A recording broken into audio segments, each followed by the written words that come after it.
This episode is sponsored by Revelwoods. Revelwoods is your source for premium hardwood and resilient flooring. Using the Revelwoods Selector tool, you will be able to find curated suggestions for each specific project based on criteria such as style, color, zip code, and usage. Because the species of wood that performs in a laundry room in Key West is not going to be the same as the wood that will perform in a living room in Chicago. And how do you know that? Well, Revelwoods helps you. Know before you specify. And when you sign up for a free professional membership, you'll get access to exclusive discounts and referral benefits. Visit revelwoods.com to get started.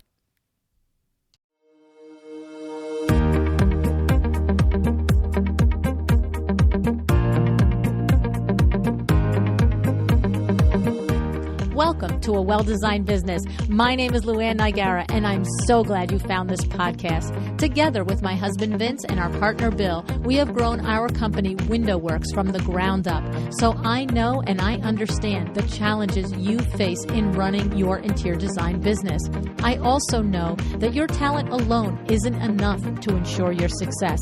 So on this podcast, we talk about strategies and practical steps to help you grow your business. But make no mistake about it, we have our share of fun here too, mixed in with those aha moments that I love so much. This isn't fluff. Nobody has time for that. Whether you are a new interior designer or a seasoned designer, I am here to help you create and to manage the kind of interior design firm that you dream of. It's straight talk and it's action. Are you ready? Let's get started. Hello, welcome to A Well-Designed Business. I have to tell you, I've been looking forward to today's interview for a while now, and I'm so excited that the day has finally come. On the show with me today is Chloe Bullock, an award-winning B Corp Certified BIID Registered Interior Designer based in Brighton, UK. Chloe is the founder of Materialise Interiors, where she focuses on creating beautiful, consciously designed spaces that benefit both the people in those spaces and the planet. Pretty decent chops, right? Well, what's even more wonderful and incredible for me about this interview is that Chloe holds a very special place in my heart. She was the very first person ever to sign up for any one of my coaching programs or anything. This was back in 2017. Nancy Gansikaufer and I did a program together, and we had such a great time, Nancy and I, but Chloe joined. She was the very first person to register, and we just hit it off. I'm 100% sure that she remains friends with Nancy as well to this day. And the thing is, to see her soar all these years later and to live in her true passion and to have found it is incredible. Chloe got her start in ethical design working for The Body Shop, but it was because of this podcast when she heard of Deborah Rosenberg of vegandesign.org, which we will link her episodes in the show notes. When she heard Deborah describe vegan design, she knew she found her true calling. Okay. And this has helped Chloe shape her design firm around values driven by sustainable practices. And as a result, she has become a pioneer in the field of vegan design. As a founder and steering member of Interior Design Declares, Chloe is passionate about generating interest and encouraging designers around the world to join her in addressing sustainability through their design work in any way and whatever way they can. In an effort to teach all of us more about this, Chloe recently released her first book, Sustainable Interior Design, published by Reba. This is not only a beautiful book, but it's also approachable and it's interesting. And she'll tell us more about it in the interview. Keep listening because we're touching on a lot today.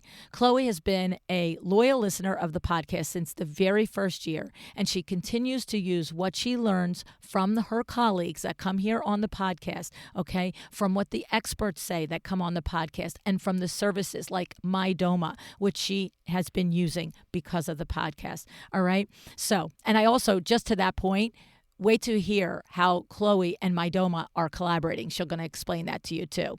All right, I've told you before how amazing MyDoma Studio is, and this is just another example of how they specifically address what you need as a business owner. They are real people behind the company. Sarah Daniele is a real live human.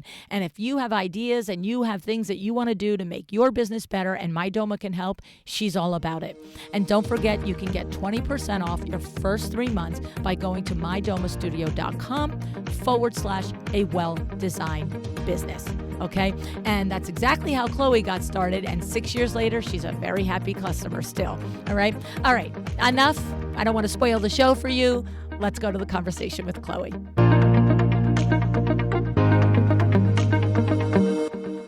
Hey, Chloe, thanks so much for joining me on A Well-Designed Business today. Hello, Luann. It's really, really special to be here. Thank you.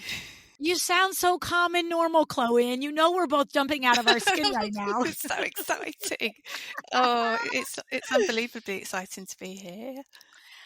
It's unbelievably exciting for me to have you here, Chloe. I know you know this. I'm 99% sure you know this, but you are the first person that ever signed up for any type of coaching with me ever in my whole life. You know that, right? Well, I wasn't quite sure if it was actually the first, but that's so lovely. And I guess that was because of the time zones, and I was a keen fan by then, and it popped up, and that was sort of September. It's the end. Yes, 2017, and that was the coaching program that I did with Nancy Ganskaufer, right? You were part of that first coaching program with Nancy. It's lovely, and I love Nancy to bits too. Yeah, and it's so funny because first of all, the absolute pleasure it has been for me, for us to continue this relationship all these years online through the Instagram posts and emails here and there and DMs. But having that, I have that relationship right with many, right? That we've just known each other through social. But when I think about that first 8-week program, and there might have been 6 or 8 or 9 of you in that program, and Nancy and I went through all of each of your materials, your website, the problems that you were having. And then we had individual one-on-ones with you through that, right? Yeah. When I look, first of all, and just think back where you were and where you are now, lady, it is like incredible. I know, it's funny, and I've got all the materials around me because I dug out my notebook and I started to look at my vision board that I did while I did it. It's just so lovely, and it's kind of like, it's quite funny to sort of meet yourself again, isn't it? When you reread your notes about things, and it's been lovely, and you really have got me on the road to so many good things in our industry. It's crazy because I graduated as a furniture and product designer, and then worked for the Body Shop for 10 years, which was the most amazing experience in learning about retail design, and working in sustainability early, and also being ethical in business. But I just literally, I've never been all that great at the business side of it, but nobody, like you're always saying, but nobody ever teaches you that. So I couldn't believe it so do you mind if I tell everybody how I found you? So I'm in the professional body here in the UK, which is called the British Institute of Interior Design. It's a really brilliant organisation. It's a non-profit. It's government recognised, and it's a reassuringly difficult entry process. They want to make sure that you're properly insured and properly trained and all of this. And after a few years of being a member, they started to say, the CPD, we have to do CPD. You call it CEU? Yes, CEUs, right, to maintain your accreditation. Yeah, and the reason I joined them was because of that, because I love learning. I wanted to keep it going. So they just sort of started to add in some other things that we could do for that. And one of them was a podcast. And I was thinking, I haven't heard any podcasts, but let's check it out. And yours was the only one sitting there. And it was and that's how I found you. So every time I listened to you, I could put that time on my sheet. and send that in every year. And then I realised I'm being coached by this lady. I'm listening to her, and it's actual coaching. And and then you actually offered the coaching, which was brilliant, and it was a really, really timely thing for me. So it was lovely, and to get to know you and Nancy better was lovely, because of course I'd Yes. heard Nancy on the podcast a few Yes, yes, at times that by then. point, she had been on, yes. I think, So, Chloe, I have to just stop you for a second because I know at one point during our, last 7, 8 years together that you had mentioned that you were able to submit the hours that you listen to this podcast as CEUs. yeah. Did you just say that when you went to their website and they listed my podcast Oh, as an option? No, you submitted it, yeah. So right? I Yes, found okay, you. I was I about to found, really oh go, yeah, well, that "Whoa." would have been really cool. Yeah, I'm like, "Wait a second, I gotta call these people." Mind you, I talk about you at every opportunity, and of course, I've since found some lovely people like Jex, who have also been listening to Oh, you. We love Dex, Jex. yes, So yes. I feel like I've made so many friends through listening as well Yeah. here Well, and and at. Deborah Damari, right? Oh Deborah wow! Rosenberg from vegandesign.org, I remember your meeting through. So Yes, yes, so yes. when I That was when you really started to get into your own, when you met Deborah, I believe. well, it was listening to her. So her podcast, she'd done two, I think, and they'd already been recorded, and I was in catch-up mode, like most people probably are with all your. And it's like she's talking to me. She's saying all these Yes. things that were the things that we did for the Body Shop head office. We were avoiding animal products. We were avoiding all the toxic chemicals. We were thinking about the people in our supply chains. And it was just like, whoa. And then she spoke about her course, and in the July of that year I took her course. So actually before I did your group coaching. Mhm. And and then I realized I was the first one in the UK, and maybe in Europe, I'm not sure, but that had Mm. the designer who had taken the course. And so I kind of felt myself in this place where, okay, well, I've learned lots of great things, or I could share what I've learned and talk about it loudly. And I just thought, well, I'm a one person business. I've always felt quite agile as a business, and I can make decisions. It's lovely, that feeling, isn't it, when you Yes. don't have a great long sort of improvement process. So I just went 20 through it. people that have to say yes in a suit, Yeah. right? So I just That's what I always say. I love being self-employed. I get to make all the decisions. it's great. So you can. So I Right. just thought, no, I'm going for this, because if I talk about it, it will make it easier for other people. And then, Mhm. so my professional body became interested, and people started asking me questions. And I like to be that person who people feel they can approach and ask a silly question. And, Mm. and so I started to write articles. It just got, I I mean, found I got an it's like article in crazy. Forbes. I was in, I was in the What? Telegraph in the UK, Stella magazine. There's all these amazing publications because I was is it a Fred Burns the only? Yes, you put your stake in your claim and your Fred Burns only. Isn't Yes. it bonkers? So, You know, the thing is for me, what's so interesting is, and this is what I was alluding to when I said to watch you build this magnificent platform for yourself. And when I say platform, we're not talking about a Shay McGee, $400,000, $4 million followers. I mean, this business that you're so passionate about and that you bring every ounce of your intention and joy and all the things to, and your professional world acknowledges it, oh, right? Like you said, the Forbes and Telegraph and your professional body in the UK and us over here that, on LinkedIn that we follow you. And the thing about it is, Chloe, is I will never forget our first one on one. And I'm reading the intake form that you did. And of course, I'm pouring through your website and I'm just like, nothing is lining up. And it was like, you're telling me what you want to do, but everything on your website is telling me what you did do or did do. Do you remember that? Yeah. It was like what you had done at that point was multiple dentist office, if I remember, Yeah. legitimate like dentist office, not Yes. just professional office, but somehow one dentist told another dentist. That's And I was like, do you want to do like, because that's a thing. You could be the person who niches or Fred Burns only is she's the best dental office designer in the UK. You could be travel all over Europe doing dentist. And you're like, no, like this is important to me, sustainability and vegan design and all the things. And I was like, well, where is it? Where are you telling me about that?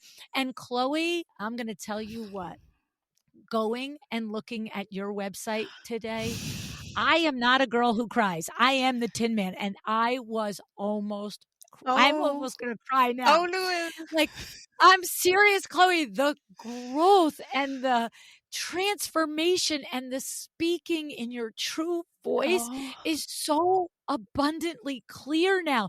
And I remember reading this website in 2017 and meeting you and being like, where is Chloe? Like, this is not the person I'm having meetings with every week. This is not her.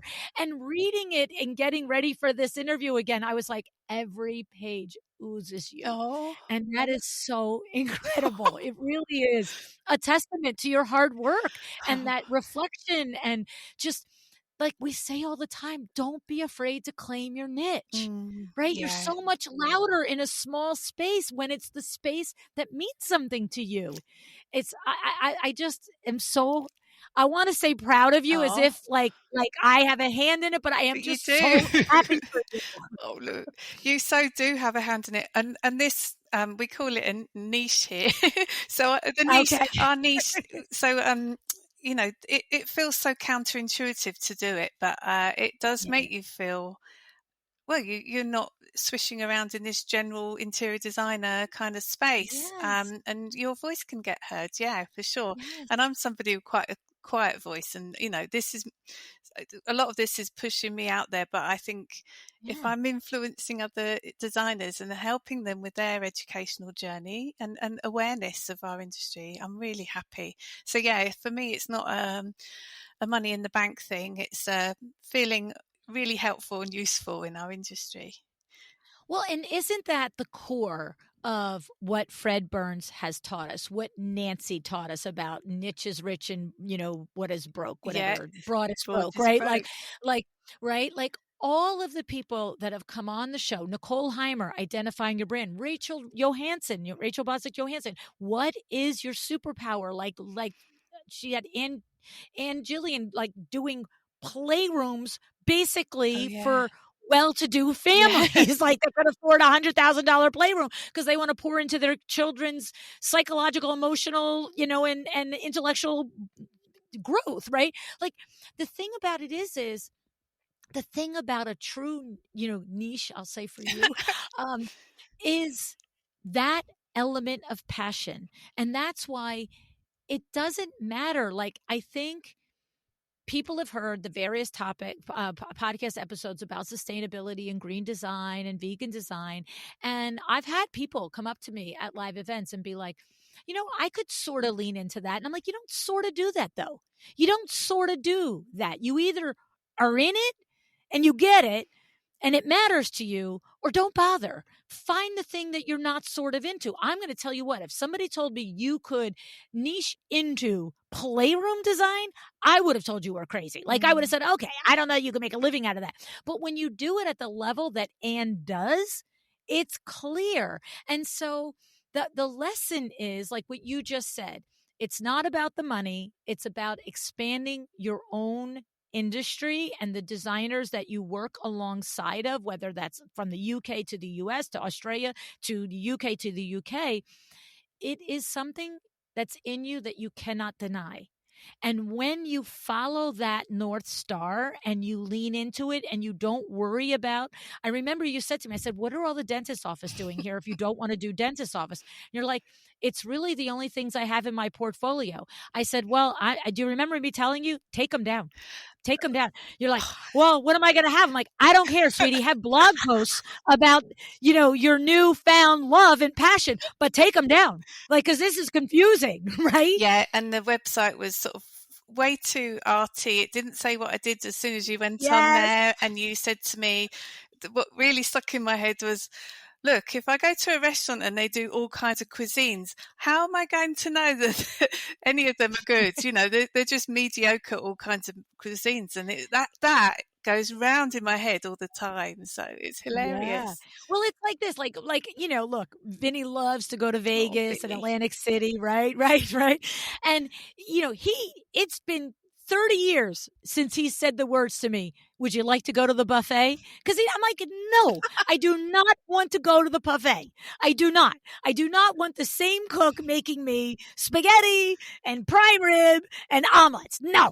I said, we're in Las Vegas. Every restaurant is amazing. Let's go to the steakhouse for steak. Let's go to the fish restaurant for fish. Let's go to the Italian restaurant for Italian, right? It's like you want, and that is the thing. That is the essence of luxury, right? When I'm in Vegas, I am on a trip. This is when we're going to treat ourselves. And yes, it's going to cost more to go to Sinatra's at the Encore Hotel for the same Italian I can get at Nona's here in Florham Park, but it's the whole experience. And they're not like, do you want, Mexican or Italian or American? They're like, if you come to Sinatra's, you're getting Italian, Lou. I'm like, okay, great. I'm coming for Italian, right? And when you do luxury, that is so critical. And it is, I feel like something we have hammered home for 8 years on the show. And when I look at your website, that's why it just made me so emotional. I was Oh. like, oh my God, this is it. This is it. She did it. She is in her lane. And it just, you guys have to, we'll put Chloe's website in the show notes. Oh. You have to, when you read it, it's like, you know me, Chloe. I expect you all to go do a good job. I don't really, but I was compelled to keep Oh, reading really? every page Lovely. because it was telling me the story of Chloe Oh. and who she is and how as a designer, why does this make sense? What has come across her path that impacts this like bold passion for sustainable design? And it's like, there it all is. It's not just like, hey, I'm a sustainable designer. Call me if you want, like to be able to wipe off the sofa from your dog's paw prints. Like, it's like, whoa. Because we like a story, don't we? And that's why I like Yes. sustainability, because there's so many stories to tell within that as well. And then Yeah. I do something for a client who then starts doing things for themselves that in the sustainability world, and it just carries on. These ripples just keep going, and Yeah. it makes me really happy.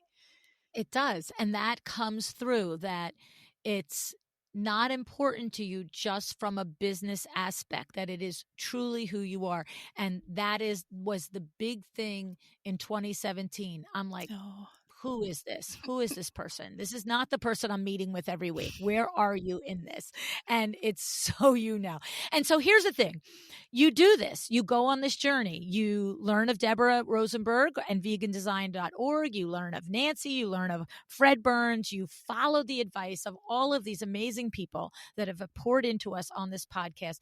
And you just keep finding Chloe. You keep finding your voice. You keep doing it. And now what happens is the BID notices and Forbes notices and the Telegraph notices and your clients notice. And then you have now this, you have a book on it. Oh, it's, You have a book on it, Chloe. Like, yeah. oh my God, It's like this is insanity. Tell me about the book. Tell us the name of the book, where we get the book, all the things. I've got it here. So this is the book.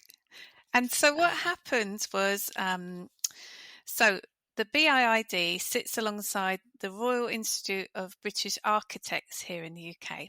And they're a much bigger organisation. They've got a huge membership and they've got a publishing arm. And somebody approached me from the publishing arm to say, we occasionally have a book written by an interior designer for our offer. And we'd love you to write a book about sustainable interior design.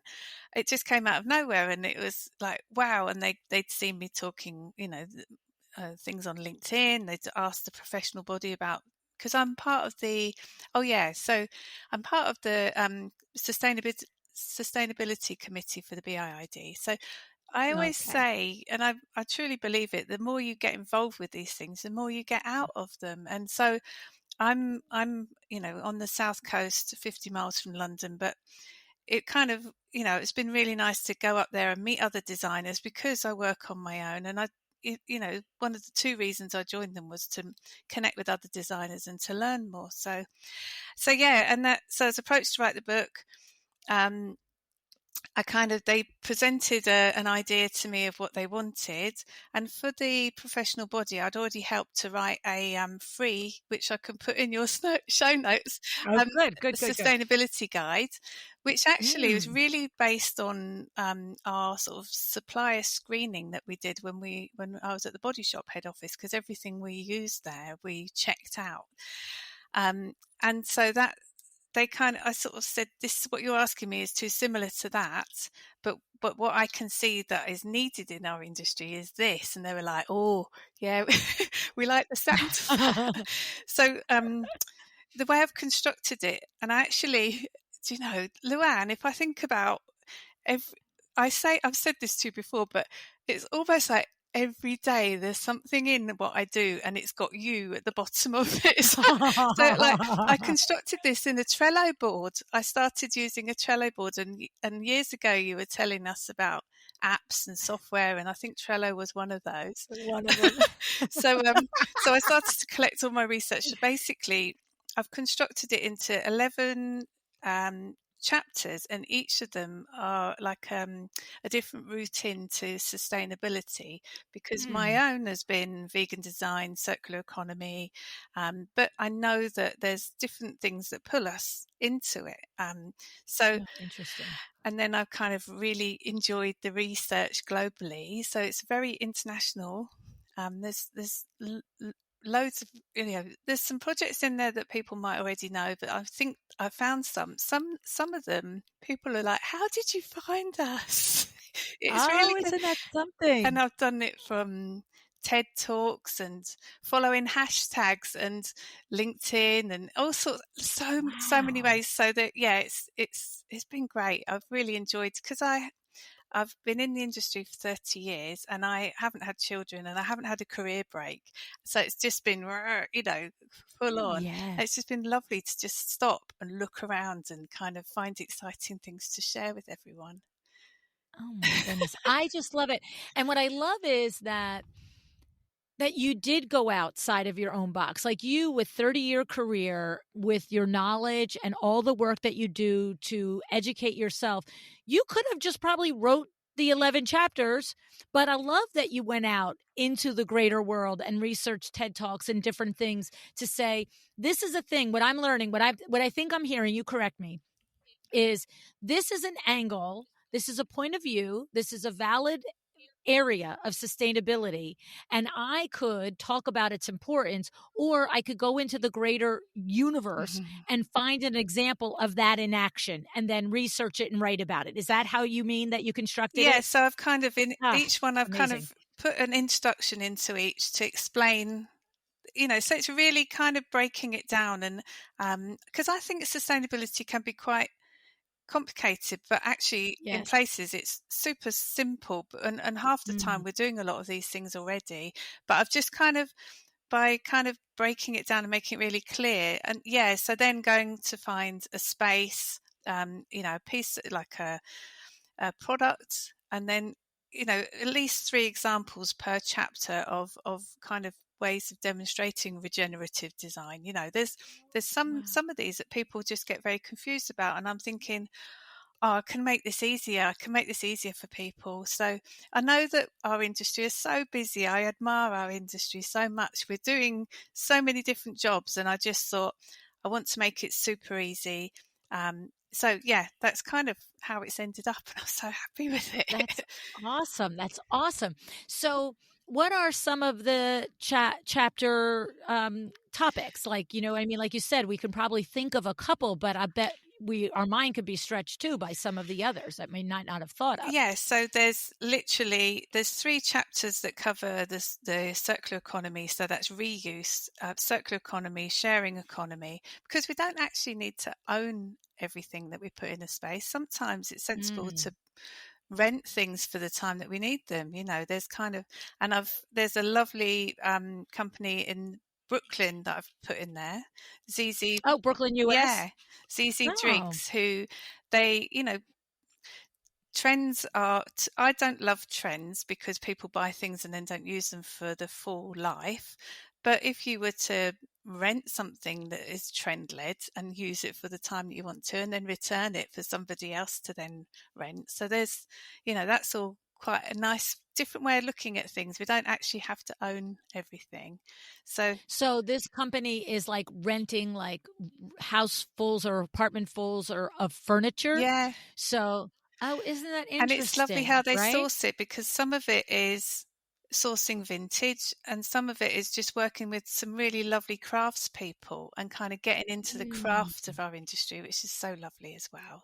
Because yeah, Wow. so that was lovely. And also there's an office design that is a open source design that people can just download. It's Japanese, and people can just download the drawings and then have it all manufactured and put it into their space. So it's sort of like the sharing open source part of the sharing economy.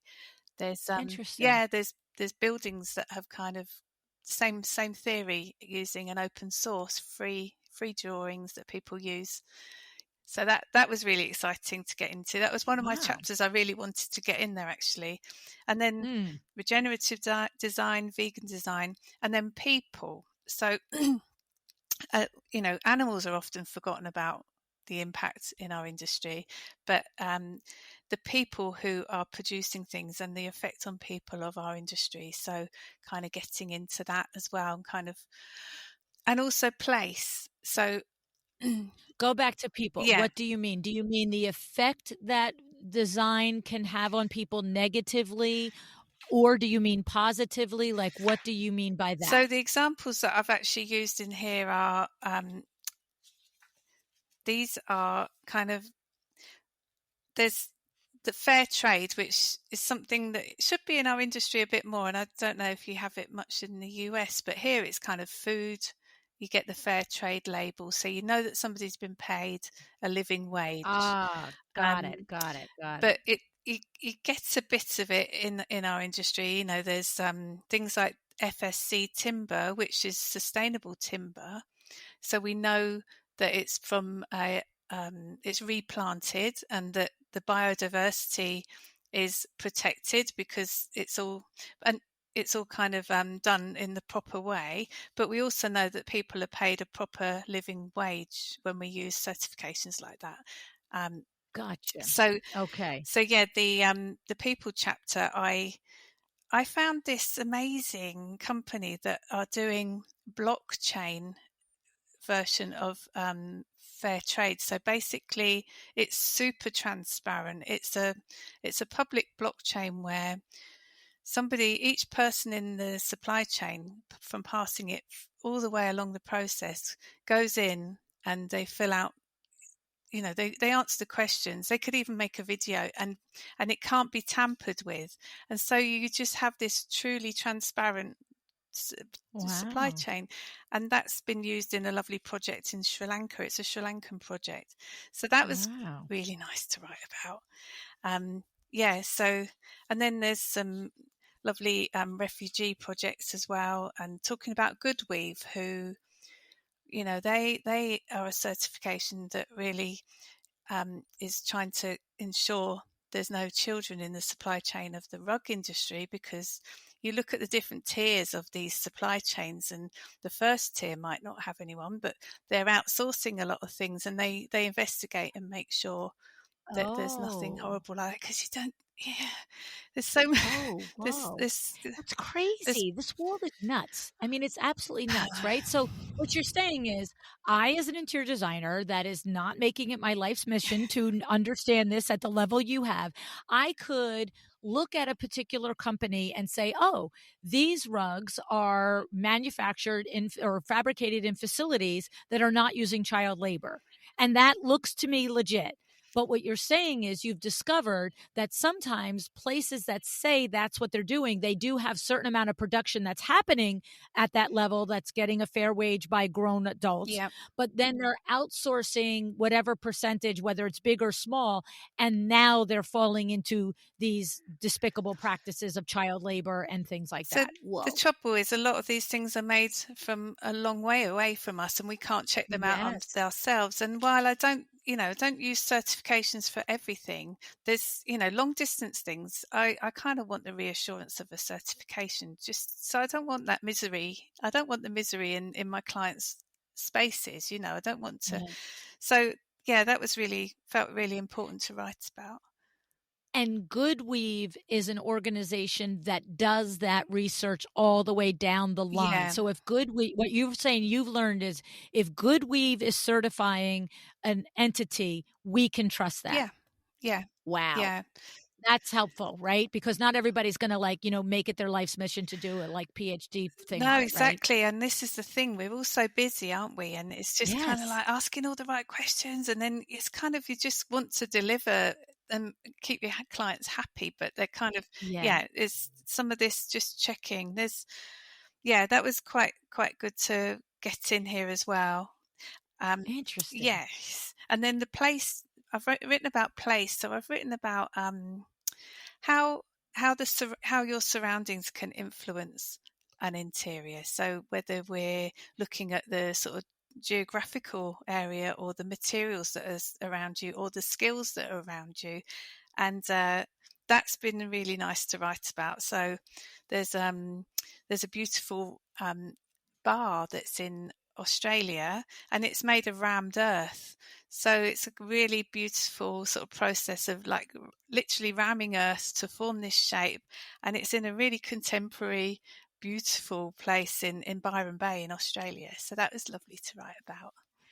And tell me, I'm lost on it. Don't mind me for being dense. No. What does that mean, rammed earth, and what is the positive about that? It just went right over my head, So Chloe. it's made in situ with formers, and they literally use local earth and ram it in place. Sometimes it's combined with a bit of kind of cement for sort of stability, but it's kind of just a super local way to make something. You haven't had a long transport. It's just an unusual way to treat kind of making a 3D something. You can have a rammed earth home.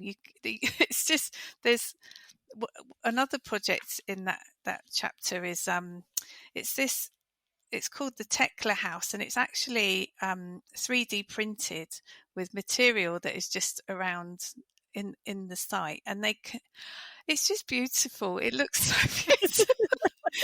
So it's I'm like, okay, the book comes out as we're recording, in 2 weeks. I'm like, all right, I'm gonna have to read the book. Clearly, I need to get up to speed. I just love your passion, though. You're like, it's beautiful. Just take it from me. It's beautiful. I'm like, okay, I believe you. it's so lovely because I think I've caught myself doing this. You've seen me doing it because I kept working on dentists and kind of I got stuck in this rut and it was lovely. I mean, Yes, the dentists were great people. We don't begrudge the dentists. we all need They're them, amazing people. but I kind of got stuck in this methodology, really, of kind of how you do something. And actually, it's lovely to just stop and break that and just we don't have to do it that way all the time. There's other ways of doing it. So that's what I've really enjoyed putting in here. That's awesome. This episode is sponsored by MyDoma Studio. MyDoma Studio is your complete designer toolkit. MyDoma makes it easy to streamline your processes, track projects, communicate with clients, and get everything organized. It's created by designers for designers, and it specifically addresses what you need as a business owner in this very complex industry. I've said countless times that systems and processes are how you reach the next level of profitability and peace of mind. My Doma Studio makes it easy to do that. You can get 20% off your first 3 months by going to mydomastudio.com/a well-designed business. Oh, So, so yeah, what else have I got in here? So I've got biophilic design, so our love of nature and how that shapes our spaces. And that is just beautiful because that has got so many kind of wellness benefits for us. And so it's lovely to sort of demonstrate that in different ways. There's a beautiful 5-story building in Bali that is made completely with bamboo. It's wow. just like, wow. And it turns out, that bamboo is such a strong material and it grows so Yes. quickly. It sequesters carbon. It's kind of got so many good things. And of course, at the end of its life, it will compost down as well. So Wow. it's kind of very circular. So that was really, really nice to write about as well. Wow. Is barley in the UK? I've never In ever heard of that. Indonesia. So yeah, Indonesia. Okay, I've never heard of that oh, before. yeah, Interesting. it's lovely, lovely. And that was a TEDx talk that I found that one from. And then, yeah, Interesting. it turns out, I mean, I think people may know that's Elora Hardy, so people might know of her and her projects, but it's new to me. So, and then healthy building. So, kind of, it's another way, biophilic design kind of is all the elements and how nature makes us feel, but healthy building is kind of what materials we use in a space, looking at humidity and air quality and all of those things. And one of the projects in there is actually in New York City, Luann. Oh, And interesting. it's a beautiful restaurant called Vinteria, and that has actually been worked on by a really lovely collaborative team. But one of them is one of the main lecturers of Parsons Healthy Materials Lab, which I did the Oh, online course interesting. for and absolutely loved it. Yeah. Of course you did. And then what have I got at the end? I've got climate and biodiversity emergency, because a lot of us are now signing up to declares in different industries around the world. And in the UK, architects declare set up here, which is just lots of architects declaring that there was this emergency happening and kind of acknowledging that we all need to work together to Mm. lessen the impact of what we do. So I was one of the designers, along with Jex, who set up Aw, interior design declares. So I felt that needed to have a chapter, because it's kind of it's awareness of, again, kind of the sort of carbon and the nature impact of our work. So I really wanted to cover that as well. So I don't know if you've heard of passive house as a, no. it's a way of building that, is super airtight. It's got triple glazing and a really huge amount of insulation, but a tiny amount of heat comes in because it's so efficient.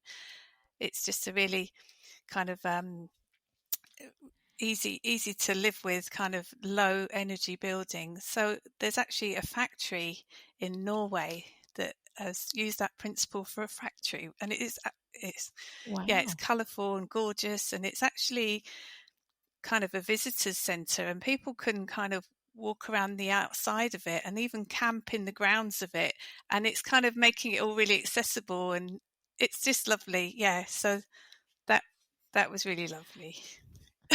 You know, Chloe, I have to say, I did not understand the outline, the concept, the way you had the book done before this conversation.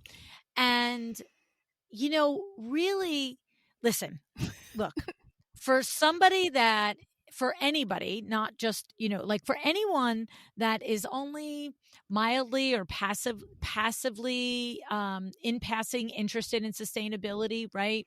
Like maybe it's as a professional in the space, you're curious about it, but they're not drawn to it at the level that you are, right?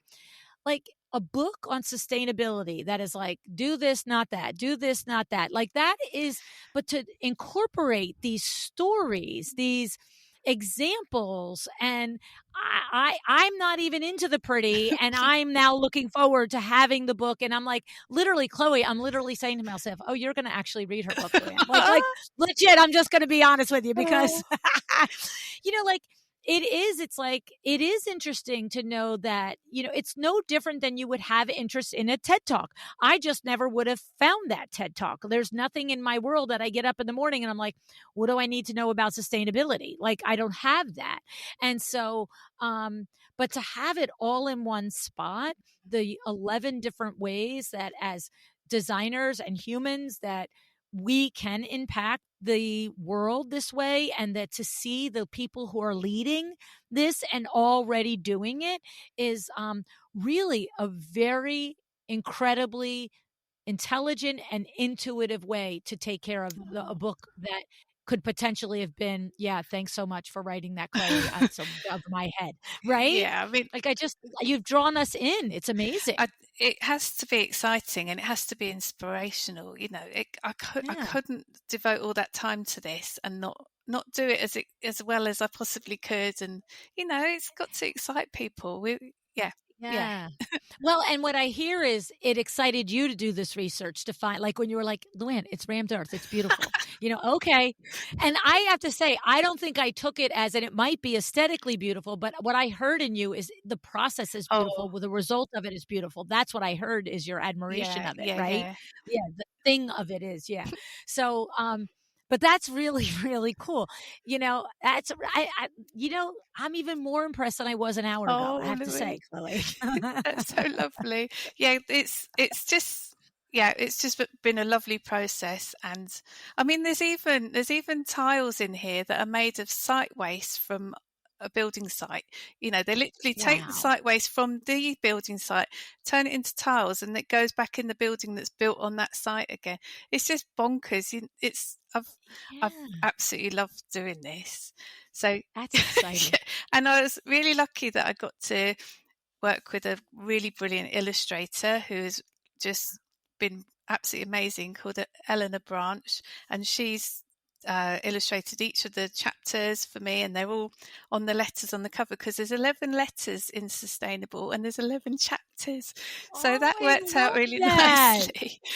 So each letter on the cover is a different chapter. So yeah. Oh, that's awesome. And that's awesome. I dreamt about this cover. I dreamt about it. I had to get up and draw it because it's like, whoa.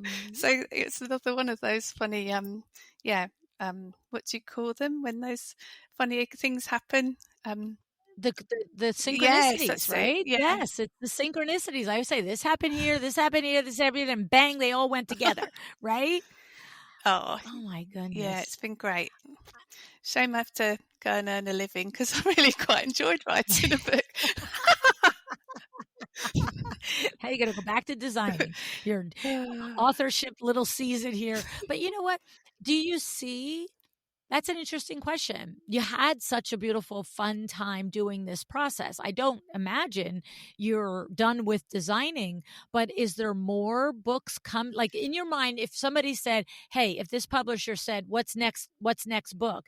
Do you see it already? Is it like the way it could happen next, or no? I mean, there's some projects that have come since I would have loved to have got in. And then I really wanted to sort of look at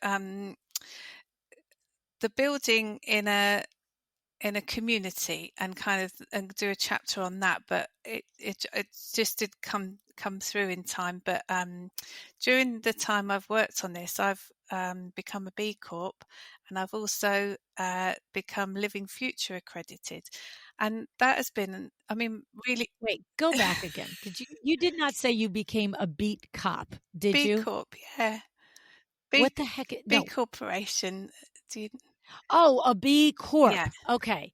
You know what I thought you said? A beat Cop, Oh, a B-E, like, I'm like, "Wait, so you're a Bobby now? Like an interior designer, an author, and a Bobby?" no. I'm like, "What's going on over there, Chloe? That's, like, too far out of the lane." Okay, so a B Corp. Go ahead. Yes. So, and both of those things were really helpful for the writing process and the research process as well. But the Living Future Accredited has been just really interesting again. So, those are certified buildings, and there's one in here that kind of they basically look at who was on in a piece of land in terms of people and biodiversity. And when they put a building there, they acknowledge the people that have been before, the indigenous people.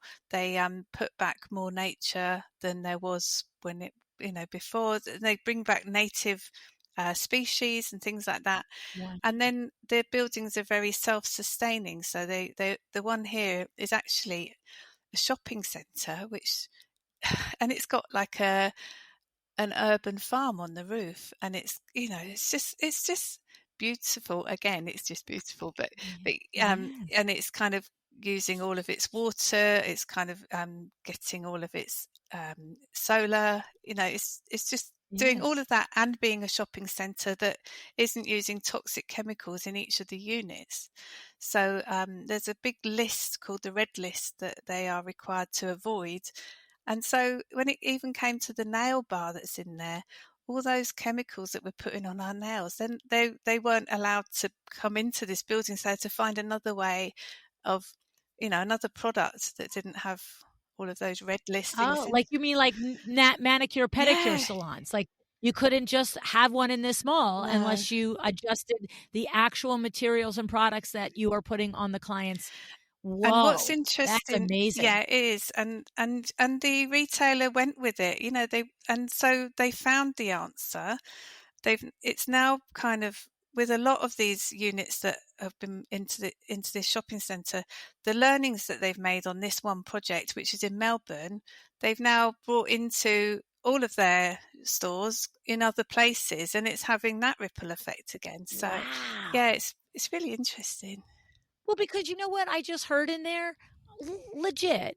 Like, if I am the one nail salon that is saying no harmful chemicals, like, you know how many mothers bring their 3 and 4 year old granddaughters and daughters?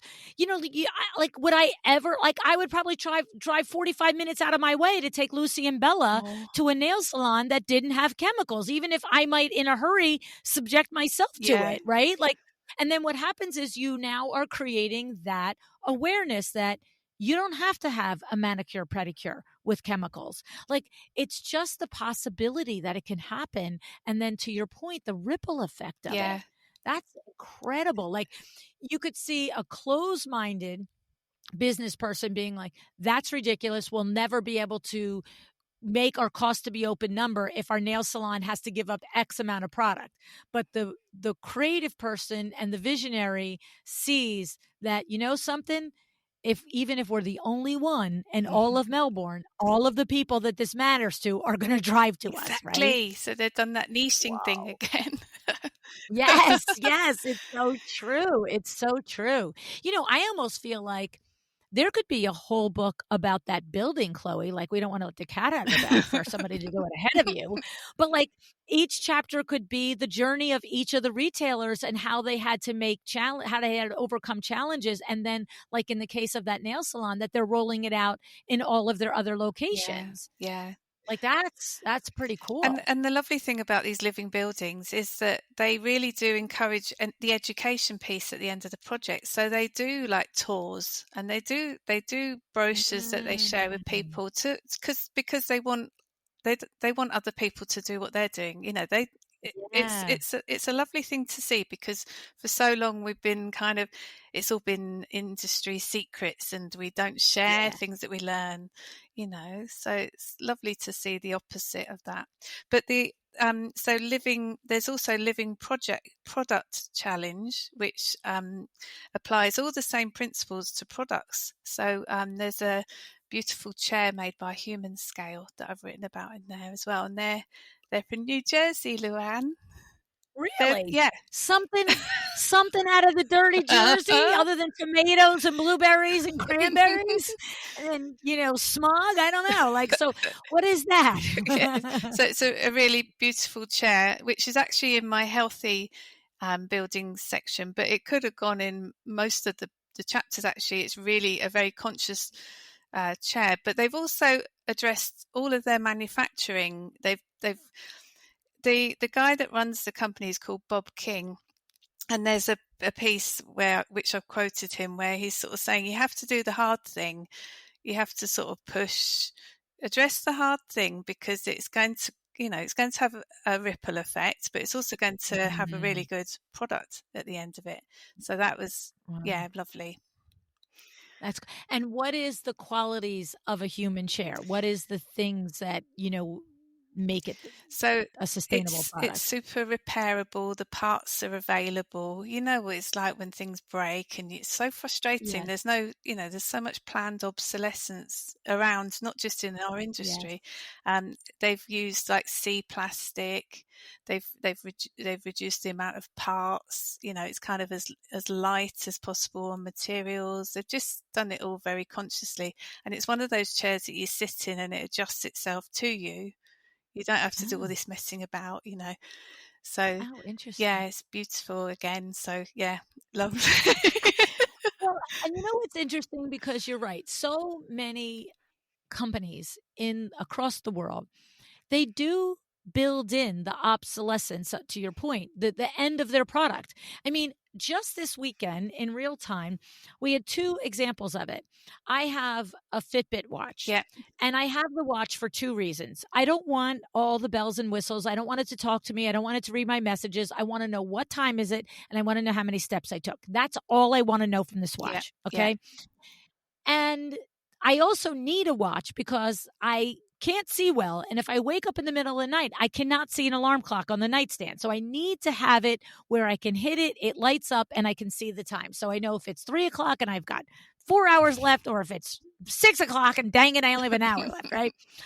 And this weekend, my Fitbit watch, 4 times in like 5 days this last week, it went down to like 20% battery after charging up to 100. And I was like, what is going on? Am I not setting it right? Blah, blah, blah. And I Googled it. How long does a Fitbit 5 Charge 5 last? Oh, usually 2 to 3 years. I'm like, are you kidding me with this right now? So this watch is probably 3 to 4 years old. And it was like, things you can do to revive your battery. I'm like, whatever. Like, I got to follow this YouTube 16-page instruction. Why don't you just make the watch last more than a hot minute, right?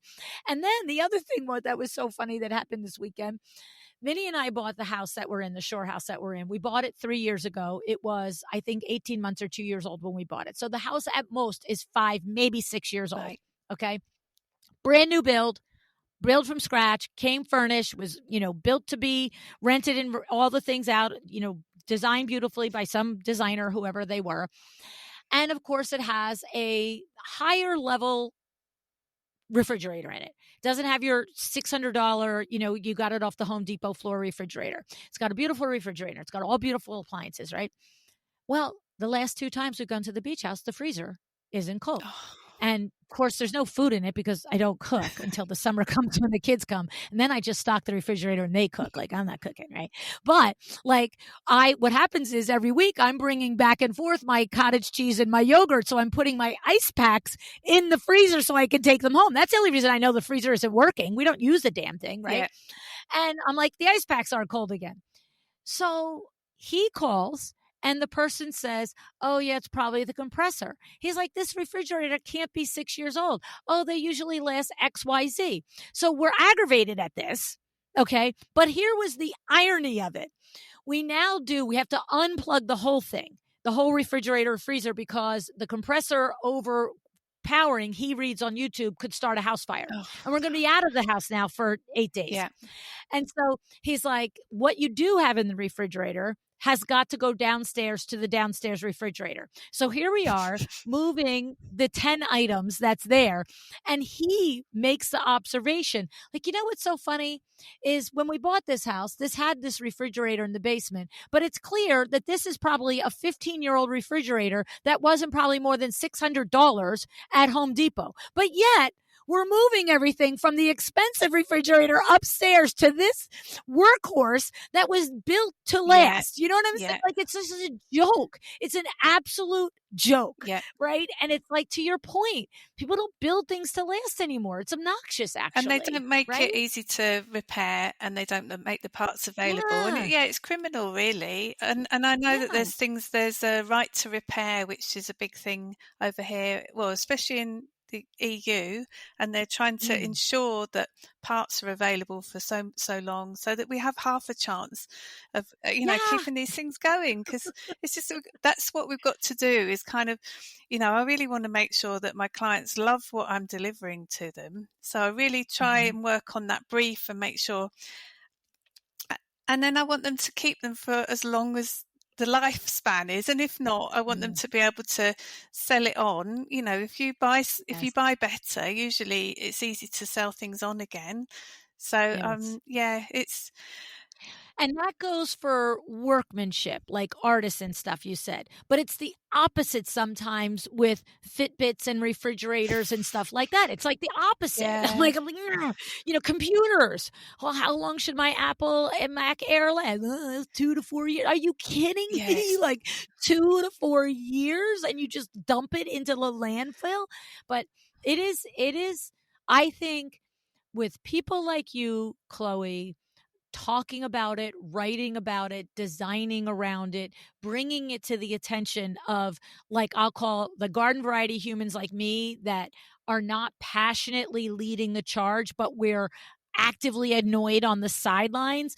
Now it becomes, okay, is there a version? I would be the consumer that would be, all right, is there a version of this product, to your point, that maybe it costs a little more, but it does have the right to repair built into it, or it does have these other things where I can say to myself, yes, good for the world, good for the planet, but also costs a little more maybe, but I can expect it to have the lifespan of like more than a minute, Absolutely. because there sits that Fitbit in the garbage because I dialed Amazon up and had a new one delivered the next day because I have to have one on my wrist when I'm sleeping or I don't know what time it is. I've got a redundant Fitbit as well. I've had exactly the same trouble. It's shocking, isn't it?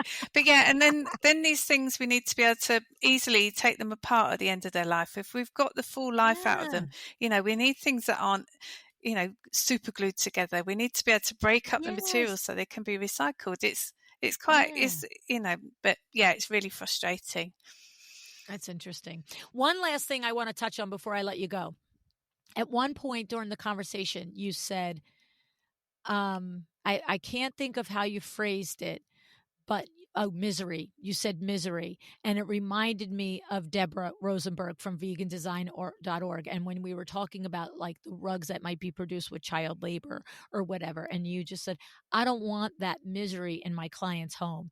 And it's just that conversation where, I don't know what the word you would use for it, but the aura of something that comes along with a product. Like when you said that, I was like, oh, that's a Deborah belief. And not that you got it from her, but that it's a shared belief that you have with Deborah. Talk about that for a minute. Well, it's just, when you know that there's some exploitation, I don't know, it just feels, we know what, I'm sure I've heard that from Deborah, but I feel it completely. And when you have something positive in your home that reminds you of a person and you walk past it, that kind of thing, we want to have people feeling good about this stuff. I mean, I wrote a little bit about the Marie Kondo experience in one of my chapters, this kind of I think I wrote about in the sharing economy one, actually, but only have things that make you feel good in your home,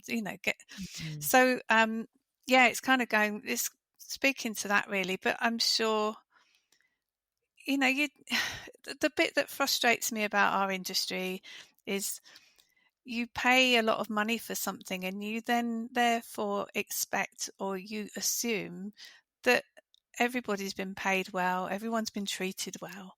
Um, Mm. you feel like, well, I've paid the right price for it.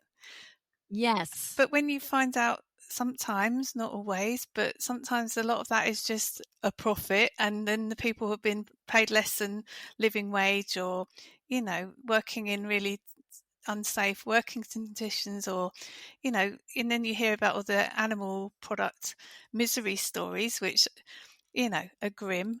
So it's kind of like, Mhm. this isn't such a beautiful, luxurious product all of a sudden. It's kind of, once I Mhm. break it down into its component parts that way, yeah, there's some ugliness in there, and I don't want to bring that to my clients. When I can Yeah. bring them next generation materials, bio-based materials, things that are problem solving and beautiful, Mm. and have lovely storytelling, because we all love to tell a story about the things that we have around us in our homes. So Mhm. and businesses love to tell the stories because it's part of their marketing as well. So Right, right, so right. I will put it in the show notes, and I'm sure I'll mention in the outro. A lot of this conversation reminds me of the shows with Jay Poor, right? How Jay Poor talk about their artisans and so forth. So yeah, love yeah. that, love that, love that. Yeah, yeah. It's an interesting thing to. It's.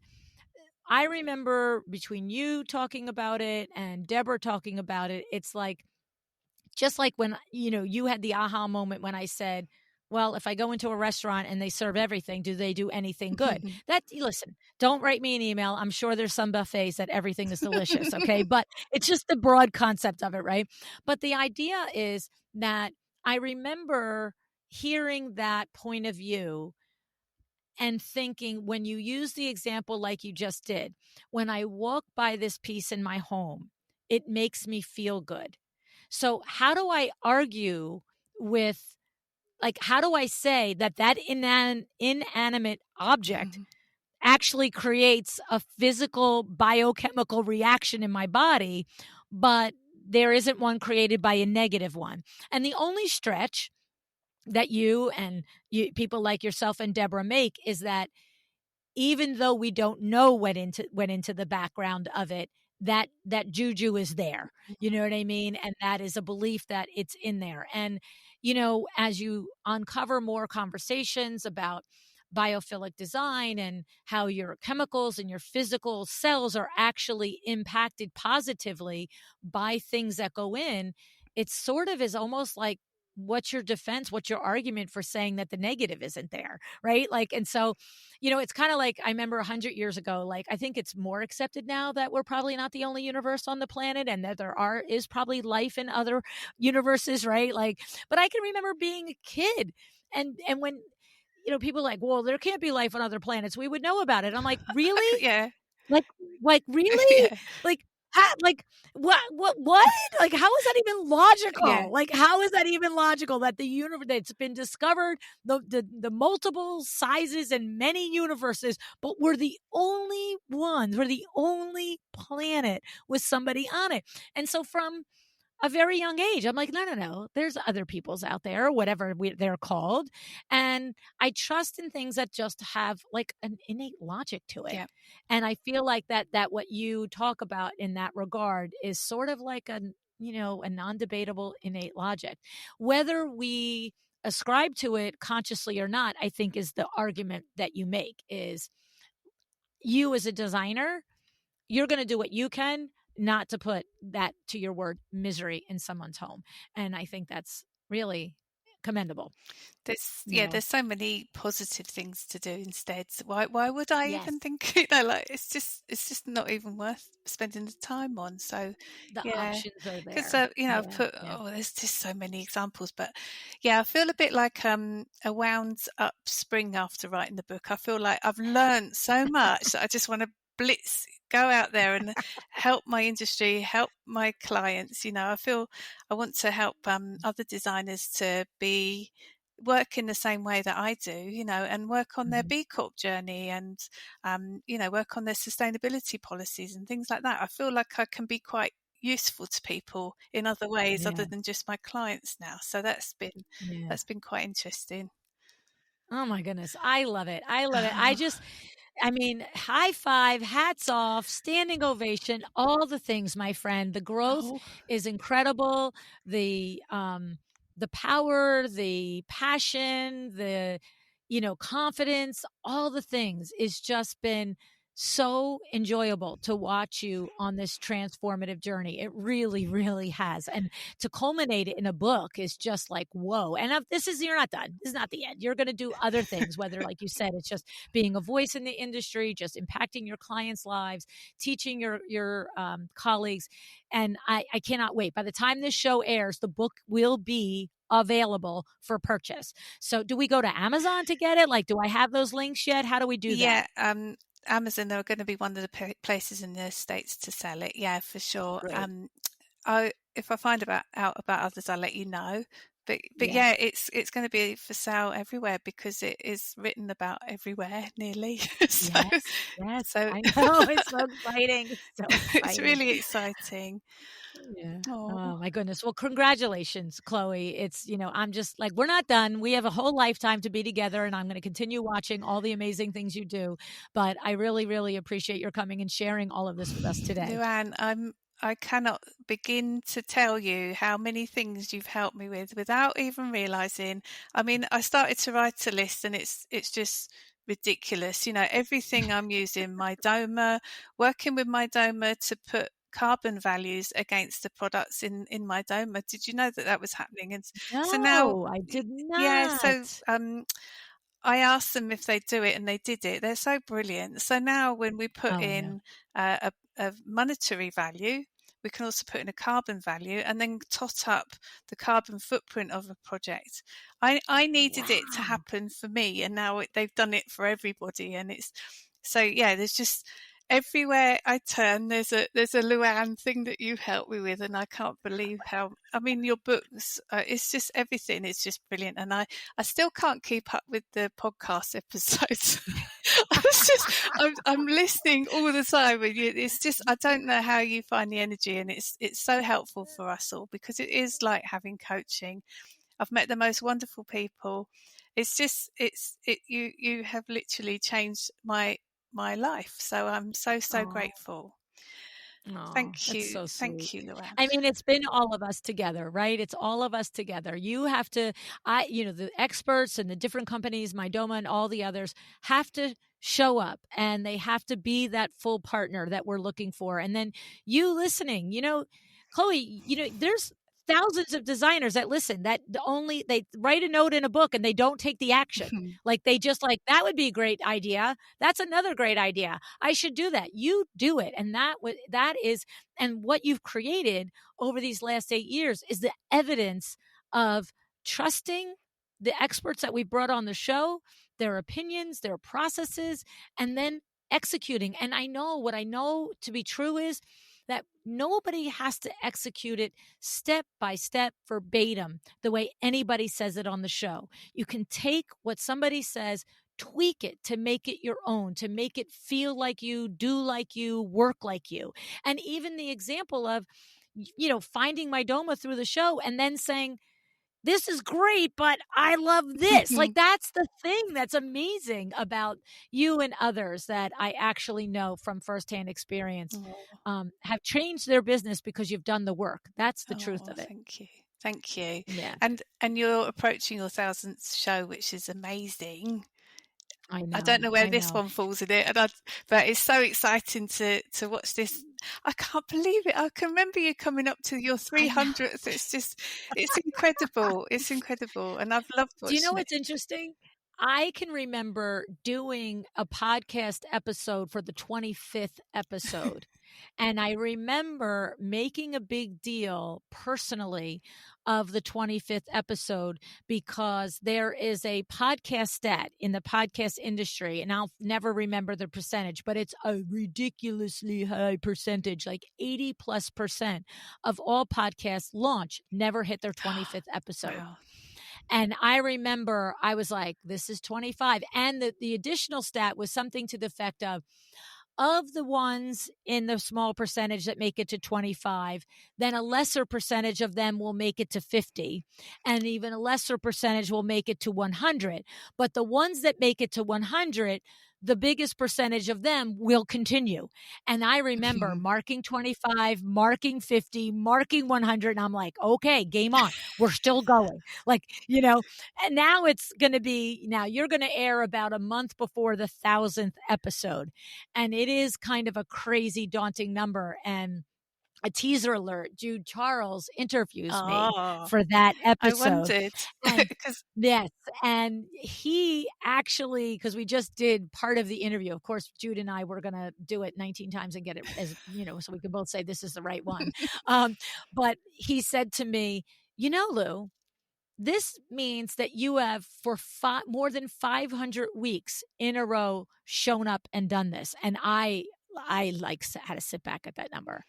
I was like, whoa, that's 500 weeks, like deadline driven work for 500 weeks in a row. I was like, he's a big advocate for me figuring out a path to taking a month off at least once a year, if not twice. Oh, that's a good idea. And yes. And so he's been after me for about a year. You can do it. You can figure it out. I'm like, I don't know how to figure it out. How can you do it? Right. But we're working on it. We have all the big brains working on it. Eileen, Amber De La Garza, Jude, like all of us are working on it.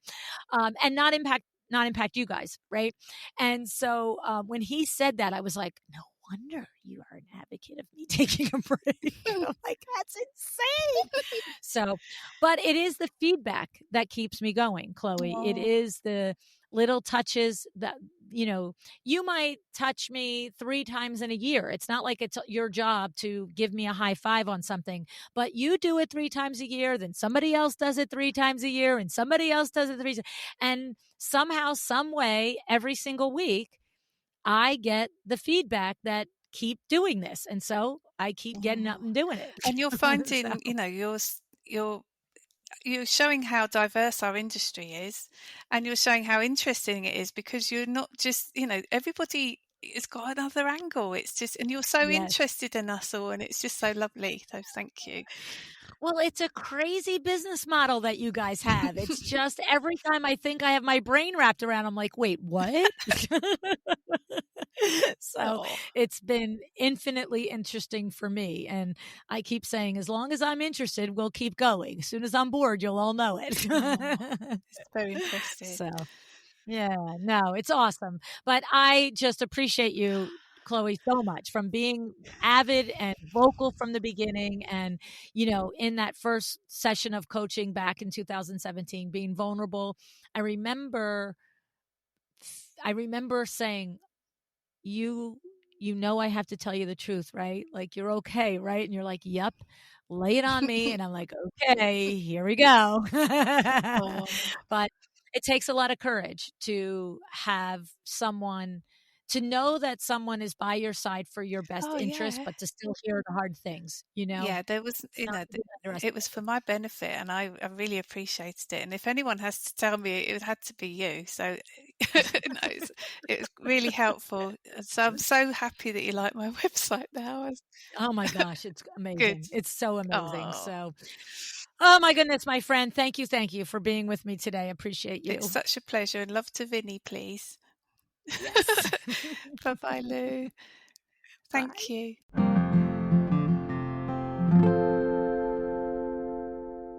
I mean, is it any wonder that we've become such good friends? She's so sweet. Chloe, you are just so sweet. And what a hashtag smart lady.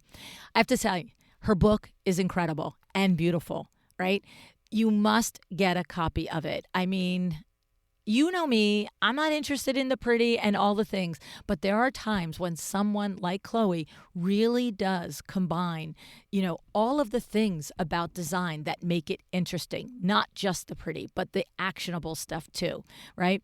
And I have to congratulate you, Chloe, again, on how you have intentionally created and aligned your business with your values. All right. And of course, the rewards are in the results that you're getting. They're in the results that you are creating for your clients and the results that you are creating in the design world. Okay. Here are some key takeaways from our conversation perspective. The importance of finding your authentic voice and niche as a designer. Right? Chloe's experience with our first coaching program back in 2017 was a turning point for her, right? Sometimes it takes that outside set of eyes to look. When she consistently was telling me, this is what I want to do, and I'm looking and I'm like, right, but how do I see that? I don't know that. It can't be between your ears, right? She learned that her website and her messaging needed to reflect what it was that she was feeling inside about sustainability. Okay. And then instead of, and by the way, I know it happens, there's a fear and concern if I niche all the way down, where am I going to get my next project? I'm going to limit my opportunities. But she learned, like we've said here, and Nancy taught us way back in the beginning in the first 2 months of the podcast, niche is rich and broad is broke, right? That was Nancy's line. Chloe learned, by focusing on her niche and sharing this expertise in this niche, she not only created a business that brings her joy and satisfaction, she's positioned herself as a leader in the industry, right? And I don't want to gloss over your power that Chloe talked about your ability to make conscious choices in design. And her message is so well meant, no matter how small they may seem. Okay, every little bit helps, from selecting healthy materials to supporting local craftsmen. Every decision you make as a designer has the potential to create a ripple effect of positive change, right? How about that example of the nail salon using non-toxic products in that building, a living building challenge? I mean, whoa, these things are amazing, right? Chloe's passion for educating her clients and her fellow designers about sustainable practices is contagious, right? When you hear somebody that is talking about something that really lights them up, it's like I said, you don't have to be interested. You don't even have to have known you're interested. And all of a sudden you're like, you want to know more. And you can through her book, Sustainable Interior Design. It's a tremendous resource if you are looking to deepen your understanding in this area of design. All right. Chloe's passion in searching the world to find the stories to showcase, my goodness, if that doesn't inspire and empower you to take action, I'm not sure what will. And the book is available on Amazon. And of course, we will link it in the show notes. Now, as you heard in this episode, taking those first steps towards sustainable design can feel daunting.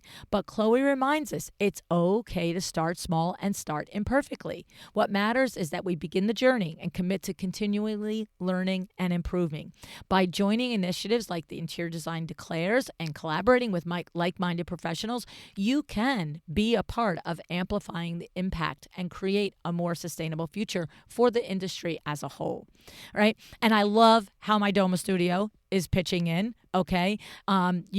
Really, it's, offering the carbon footprint meter, right? How about, like, Chloe just was like, if you could do this, this would be great. I think it could make a difference. And, Sarah Daniele and her team stepped up, right? All right. One more thing. I love how Chloe talked about the stories we love to tell about our homes and the things in them, right? And we want those stories to be good stories. Even if we don't know the whole story, we want to know that even those parts that we don't know are good. And that's what sustainability is. It isn't just about being earth-friendly or recyclable. It's about being good for the people and the planet through and through, from the beginning of the process to the end user and beyond. And I have to say, if this is a subject that really speaks to you, I have a few episodes for you to also listen to. Episode 282 with Blanche Garcia. She is a LEED certified designer, and we touch on that passion in that interview. And then, of course, I always want to refer you back to the episodes with Jay Poor.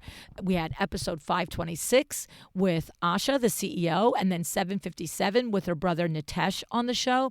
And they spoke about how Jay Poor's commitment to sustainability and good practices, business practices in the artisans that they hire. It's very inspiring. Okay.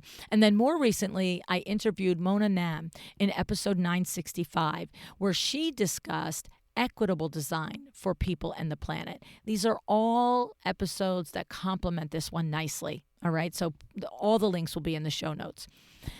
So so many episodes. We're almost at 1,000. Maybe we're at 1,000. We're past it. No, we're not at past 1,000 by the time I'm recording this, right? And no matter what your passion is, there is a way to mix it with your design business. I know it to be true. It doesn't matter what it is. There is a way to authentically speak to it, to call out to your ideal consumer who shares that little nudge of a passion with you. And throughout the years here, we've had so many people share their experience doing it that it should give you not only the inspiration and the courage to lean into your niche and passion, but really the path to getting there too. All right. So as we are listening to this episode, we are on the road to 1,000 and it will air July 12th, 2024. If you are on my email list or you are following me on Instagram or Facebook, you know that every single week between now and then, we are counting down the top 5 most listened to episodes of every year from 2016 to 2023. All right. Here's the thing. When we get to the road, we get to the 1,000th episode, we are going to give away 2 prizes. We are going to give $1,000 away toward any Power Talk Friday 2024 ticket and $1,000 towards any Luann University class in 2025. Here's the only thing you have to do is you just have to be on my email list. You don't have to do anything else. This is a thank you from me to you for being part of this community. And the way I know that you are for sure is by being on the email list. So I'm sure there's a link in the show notes to get on the email list. You can go to my website to click on the be on the email list.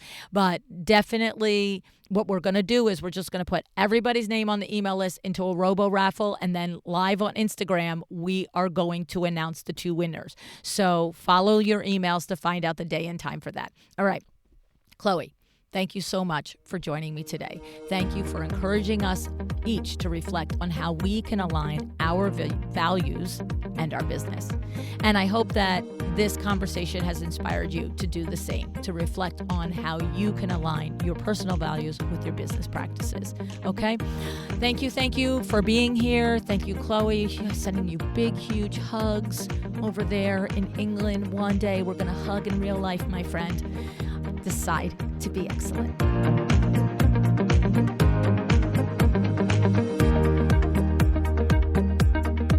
Thank you for joining me today. This podcast is a production of Luann Nigara, Inc. If you want to know more about me, my books, or Luann University, go to luannnigara.com. And if you are interested in having WindowWorks help you with your next window treatment or awning project in the New York, New Jersey metro area, go to windowworksnj.com to learn more. Have an excellent day.